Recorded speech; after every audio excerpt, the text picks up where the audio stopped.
Noon may honey nila dito pa. Palit ko atong honey spread. Ano sa paano niya rin na ba? Butter. Ang honey good ba? Hapyo. Honey na no, dun eh. Ito ko lang.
Picture tayo. Tara.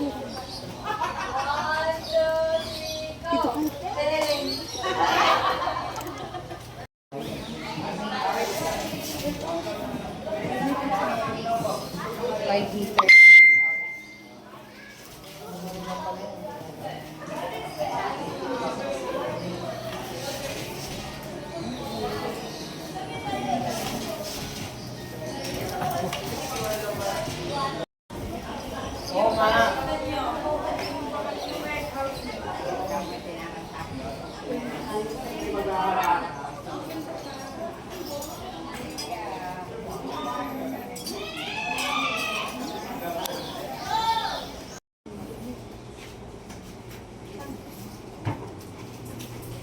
Barbie.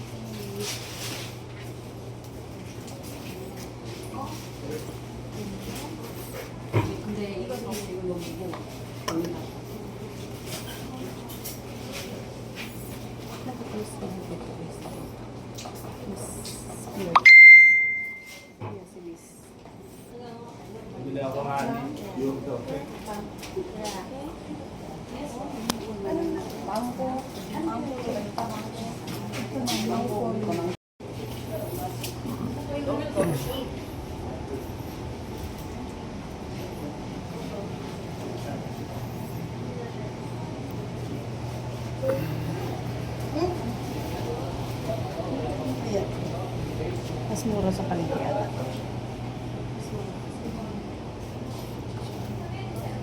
Kalalang pa. Oo. Sabo. Oh, wala yung maliit. Friend. Nanatlik ka lang na friend.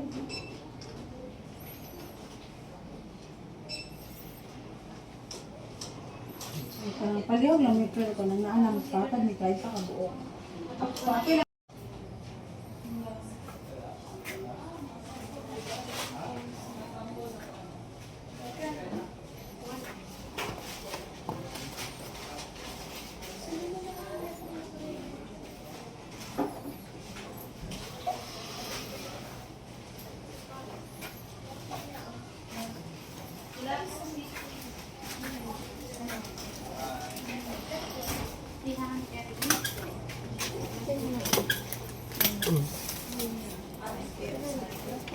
Dito na lang tayo magpunta. Good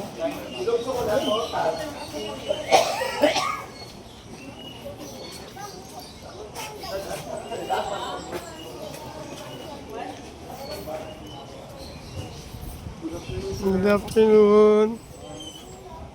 Ako po si Pedro Anto, nag-viral sa social media 2020. Na-KNGS ako 2020.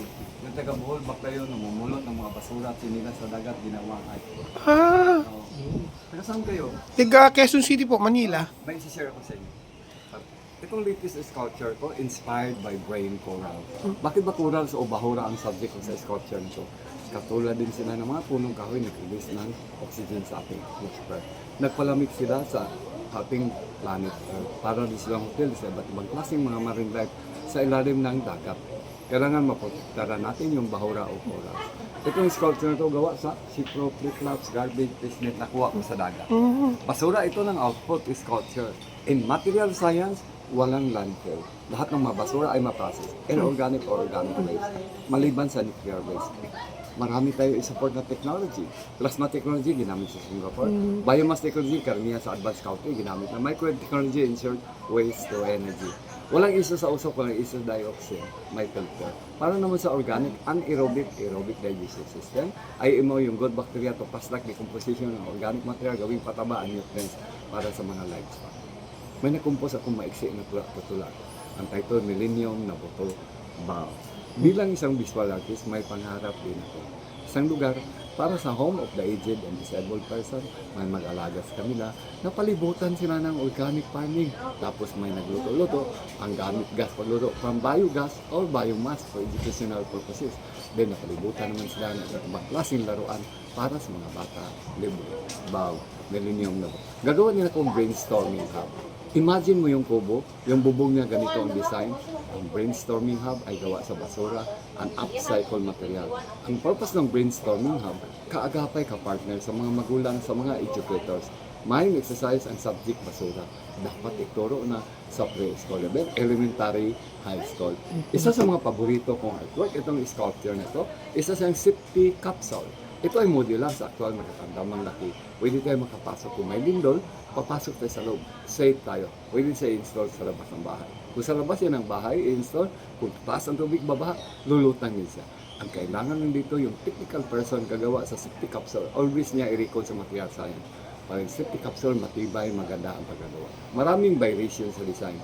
For this model, inspired by Popper Fish. For the sake of demo, ginagrind ko yung chinilas, next is white grill. So ito gawa sa chinilas. Yan gawa sa chinilas, plastic, cellophane, plastic bag, yung jellyfish. Ang title, Educational Info 101. Yung gecko, gawa yan, yan ko, gawa yan sa chinelas. Ang title, Halik at Tunog. Bakit halik? Maraming mga locals dito sa mall nag-testimony ng toko halik sa lupa. Yung tunog, sa bawat marinig po natin ang tunog ng toko. Toko, toko, toko. Nagpaalala po sa atin na ating alagaan ang ating inang kalikasan para naman sa sunod pang mga henerasyon. So dito sa Bohol Bee Panzer, as a volunteer, as a visual artist, malaki ang pagpasalamat ko sa may-ari. In-offer na yung space para sa akin libre. So dito, hindi ako empleyado, wala akong sahod. Kaya nag-ano ako sa inyo, sir, ng heartfelt voluntary donation, any amount, as a support to sustain, o sinong bibili ng artwork. Thank you. Yung first time po, yung mga tsinelas dun sa harap, sa'yo din po yun. Oo. Yung mga iba't ibang tsinelas sa pambata. Ang galing ano. Parang nakita ko na nga po kayo sa Facebook. Isa, pinicture kayo ni Jessica Soho. Saan kayo sa Quezon City? Sa may St. Luke's Park po kami. Sa may, papuntang ng Rotonda. Pero Rotonda. Opo. As Avenue. Apo. Yung may nag-sponsor sa akin, taga Masambong siya. Nga, Masambong, Quezon City rin. Picture tayo, sir. Oo, picture. Thank you. Tira mo nga kami.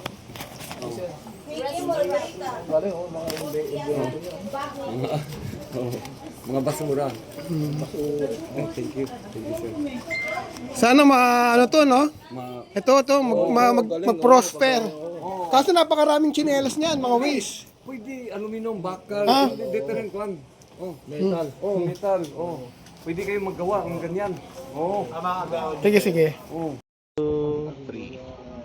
Isa pa po. 2, 3. Ang art Oh. competition, sculpture category. Ang water, sa may bahay, sa condominium, yan. So, mapakinabangan pa. Tapos, yung na pertin na nalinis, energy, then isupport natin sa ating agriculture farm. Oh, para may support sila. Oh, drip irrigation na din. Ipapump na din yung ilog. Sayang lang. Sa Singapore, yung waste nila na water, pinifilter nila eh. Pinipilter. Pas pandilig, pang ano nila, consumption. Pero panghugas yun, Panguga. Singapore. Pero yung sa'yo, energy, may energy pa, no? Oh, pabalik din. Oo. Energy. Marami. Oo. So, it's circular economy. Oo. Kaya may ito, mga circle. Mga rim ito ng bike. Yung mga aluminum. So, maraming salamat sa inyo, Opo, sir. salamat. Ang salita ng Diyos sa Matthew 17:20, gaano man kaliit yung paniniwala mo, you can move this mountain. So kung iyan, kung may mga good idea sa part ba sa Pilipinas o saan-saan man dyan, eh kung paano translation siya, naka-rebuild up na tayo. Di ba yung magsasaka naghahanap ng magandang buto para itatanim? Good idea. Sa Japan lang, sa anong ginagawa mo? Eh, yung papel, yung ginagawa niyang sculpture ba? Origami. Origami. Oh, from now on, the Japanese government is nasa likod mo. Ano ang una mong gawin? Sabi niya, gagawa ako ng mga pattern na para paano siya buuin ito, para step by step. Tapos worldwide ang distribution niya. Pero ang gagawin yung karton na papel para gawin ganun, yung mga recycle. Oh, imagine mo, small idea pero doon. Oh, hindi man sana yan. Maraming untold under sa atin. Hindi lang ako, maraming dyan. Maraming mga good idea. Thank you. Pero nakabisita na ba sa maliit na yung base doon? Wala pa. Hindi nila, yung maliit na base, very effective siya pag punit ng mga bulak ng mga prutas para magiging buo. Hindi siya masilan, tapos malinaw pa ang honey niya. Kaya iyan ang nirekomenda ng consultant. Yung good bacteria, micro-workers, malaking tulong siya para pag-decompose ng mga food waste or any organic material para gawing pataba niyo. Diba? Yung nanotechnology, karoon ang cellphone natin. Gumagamit na sa atomic force microscope, yung maliit na. Hindi natin nakikita yung circuit, kaya compressed na ang cellphone natin. In real world, ganun din. Yung maliit na base doon, ganun pala na malaking tulong. Kaya iyan ang Galing. amazing. Hindi sila nag-aral about industry o produkto. May honey silang produkto. O nangunguha sila ng mga o liliit o 2 kilometers pa o trigger ang layo nila. O Na-travel nila. ang survival rate nila hindi masilang alagaan. Si Ma'am, isa siyang inyo. 400 plus ang mga worker ng Bohol Bee Park. Ako lang hindi. Empleyado. Dira mo, alam, 400 plus na buhay mo, nakapag-aral mo mga buwan. Bumibili siya ng mga iba-ibang mga farm products. Kaya Bohol Bee Farm. Mano na siya parang nag-legal up na. Kaya inano na niya. Pero sa inyo din, maraming salamat po. Pagpunta niyo dito, malaki na po. Maraming salamat.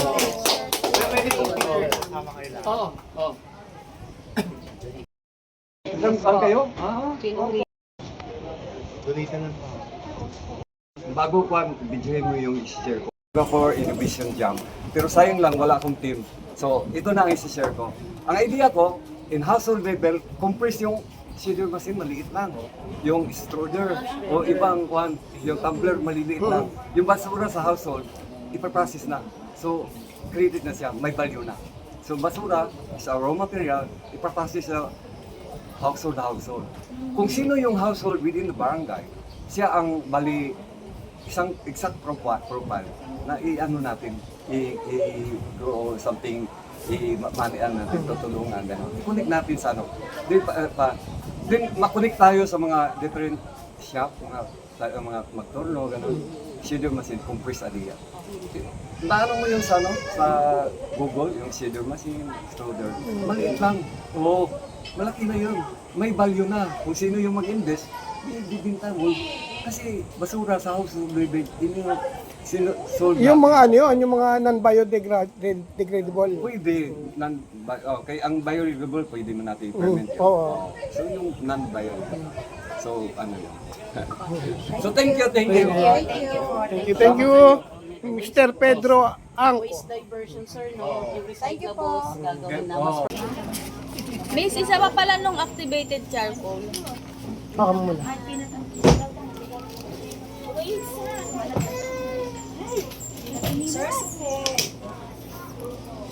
Masarap yung nagsarapan ako doon sa ano, sa salted honey.